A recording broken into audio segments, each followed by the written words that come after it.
नमस्कार। राजस्थान की तमाम फटाफट खबरों में आपका स्वागत है। राजस्थान की खबरों के लिए आपसे निवेदन कि यदि आपने हमारे चैनल को सब्सक्राइब नहीं किया है तो कृपया करके आपके अपने चैनल को सब्सक्राइब कर लें। तो बढ़ते आज की बड़ी खबर की ओर। राजस्थान में विधानसभा का चुनाव 25 नवंबर को होना। सभी पार्टियों नेता इस समय चुनाव की तैयारी में जुटे हैं। इसी बीच आज कांग्रेस खेमे से एक सन करने वाली, एक शौक खबर करने वाली खबर सामने आई। खबर थी कि कांग्रेस के विधायक और प्रत्याशी की मौत की। जैसे ये बात सामने आई, राजनीतिक गलियारों में शोक की लहर दौड़ गई। लेकिन थोड़ी देर बाद विधायक के बेटे का बयान सामने आया, जिसमें बताया कि विधायक की मौत नहीं हुई, उनकी स्थिति बेहद नाजुक है, वो इस समय वेंटिलेटर पर है। मामला राजस्थान के श्री गंगानगर जिले से जुड़ा है। यहाँ के करणपुर विधानसभा सीट के कांग्रेस विधायक गुरमीत सिंह कुनर के निधन की खबर मंगलवार दोपहर अचानक सामने आई। सोशल मीडिया पर लोग विधायक को श्रद्धांजलि भी देने लगे। राजस्थान को जानना है तो पुष्कर मेला जरूर आपको पता होना चाहिए। इस मेले में आप पूरे प्रदेश को जान पाएंगे। राजस्थान के विश्व प्रसिद्ध पुष्कर मेले के बारे में कई बातें चर्चित है। हर साल कार्तिक के मेले में आयोजित होने वाले पुष्कर मेले में बड़ी संख्या में लोग पहुंचते हैं। यहाँ देश के साथ साथ विदेशी भी बड़ी संख्या में सैलानी आते हैं। पुष्कर तीर्थ नगरी में अंतर्राष्ट्रीय ख्याति प्राप्त पुष्कर पशु मेले का आज से विधिवत आगाज हो गया है। पशुपालन विभाग की ओर से मेला मैदान में झंडा चौकी की स्थापना की गई। इसके साथ ही विभाग की ओर से मेला क्षेत्र में पशुपालकों पशुओं के लिए बिजली रोशनी की व्यवस्था भी शुरू की गई है। मेला मैदान में ऊंट और अश्व की आवक शुरू हो गई है। सवाई माधोपुर विधानसभा चुनाव के समर में सियासी दांवपेच पूरी तरह से हावी है, जिसके चलते आज बड़ा उलटफेर भी देखने को मिला। आज भाजपा से निष्कासित बागी आशा मीणा के समर्थन में 101 भाजपा कार्यकर्ता और पदाधिकारियों ने अचानक से अपने पद से इस्तीफा दे दिया। इस्तीफा सौंपने वाले भाजपा कार्यकर्ता और पदाधिकारी निर्दलीय प्रत्याशी आशा मीणा के समर्थन में खड़े हो गए हैं। भाजपा कार्यकर्ता और पदाधिकारियों में भाजपा प्रत्याशी डॉक्टर किरोड़ी लाल मीणा को सवाई माधोपुर से प्रत्याशी बनाए जाने से नाराजगी है।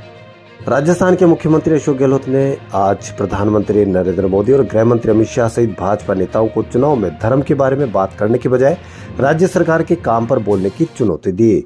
उन्होंने भाजपा नेताओं पर धर्म के नाम पर राजनीति करने का आरोप लगाया और कहा कि कांग्रेस विकास एवं जन कल्याण के मुद्दे पर चुनावी मैदान पर है। उन्होंने कहा कि भाजपा नेता आते हैं और धर्म के नाम पर अपने भाषणों में उत्तेजक बातें कहते हैं। वे धर्म के नाम पर अपना एजेंडा थोपते हैं, जो बात नहीं है और न ही अच्छा परंपरा है। मैं उन्हें चुनौती देता हूं कि धर्म के नाम पर राजनीति करने के बजाय हमारी योजनाओं और कार्यक्रमों, सरकार के कामकाज पर बोले। प्रधानमंत्री नरेंद्र मोदी, अमित शाह और अन्य नेता चुनाव प्रचार के लिए आएंगे। भाजपा नेता केवल लोगों को भड़काने का काम करेंगे। सीएम गहलोत ने आगे कहा कि हमने महत्वपूर्ण कानून बनाए, महंगाई राहत शिविरों में 10 गारंटी दी, हमारा कोरोना प्रबंधन उत्कृष्ट था। राजस्थान आर्थिक विकास में उत्तर भारत में पहले और देश में दूसरे स्थान पर है।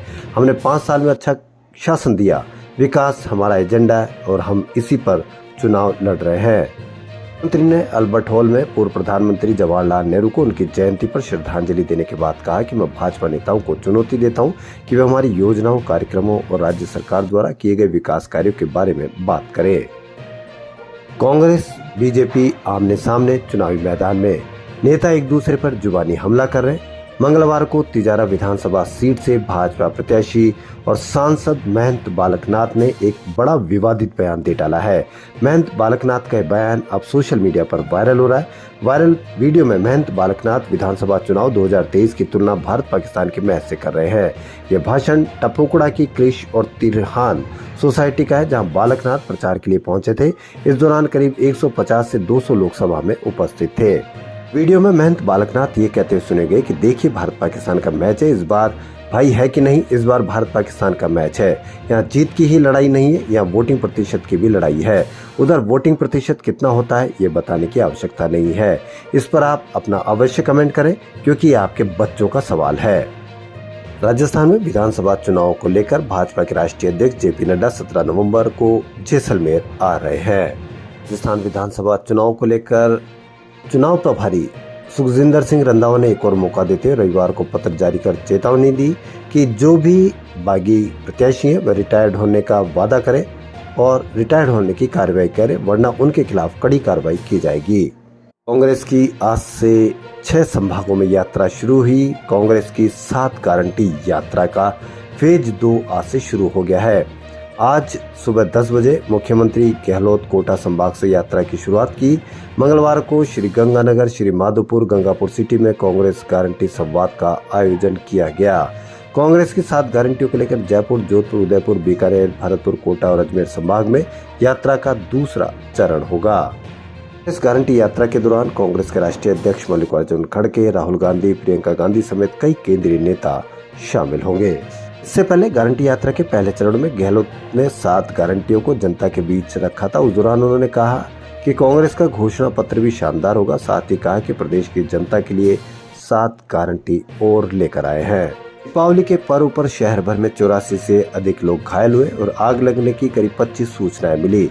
पिछले 24 घंटे के अवधि के दौरान जयपुर के सवाई मानसिंह अस्पताल में झुलसकर घायल होने के कुल 84 मामले सामने आए, जिनके आंखों में चोट के 43 मामले हैं। जबकि दिवाली का पर्व शांतिपूर्ण रहा। राजस्थान में एक और भाजपा प्रत्याशी के अंता विधानसभा सीट से भाजपा प्रत्याशी कंवरलाल मीणा ने कांग्रेस पार्टी के प्रत्याशी प्रमोद जैन भाया के लिए दोनों टांगे तोड़ने जैसे शब्दों का प्रयोग कर सियासी पारा चढ़ा दिया है। आप इस पर कहां तक सहमत होते हैं कि किस तरह से भाषा का प्रयोग किया जाता है? इसकी इजाजत देता है या नहीं? दोनों टांगे तोड़ने और कार्यकर्ताओं को कानून हाथ में लेने की बात भी कही।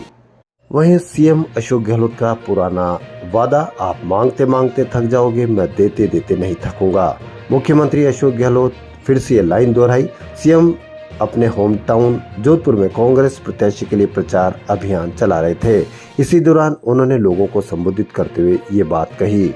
राजस्थान के 80 प्लस उम्र के वोटर या फिर ऐसे मतदाता जो चलने फिरने में असमर्थ है और 25 नवंबर को पोलिंग बूथ तक नहीं जा सकते हैं, उनके लिए पहली बार वोट फ्रॉम होम की सुविधा दी गई है। यह सुविधा जयपुर में आज से शुरू हुई। जयपुर के मालवीय नगर, हवा महल, किशनपोल समेत सभी विधानसभा क्षेत्रों के लिए पोलिंग पार्टियां अलग अलग लोकेशन से रवाना हुई। जयपुर की हवा महल विधानसभा सीट से पहला वोट 87 साल की इंदु बाला ने डाला। अजमेर, अलवर, सीकर, झुंझुनू और भरतपुर जिले से ये सुविधा शुरू हो गई है। राजस्थान की खबरों फिलहाल इतना ही। यदि आपको हमारा चैनल पसंद आए तो लाइक, सब्सक्राइब और शेयर अवश्य करें। धन्यवाद।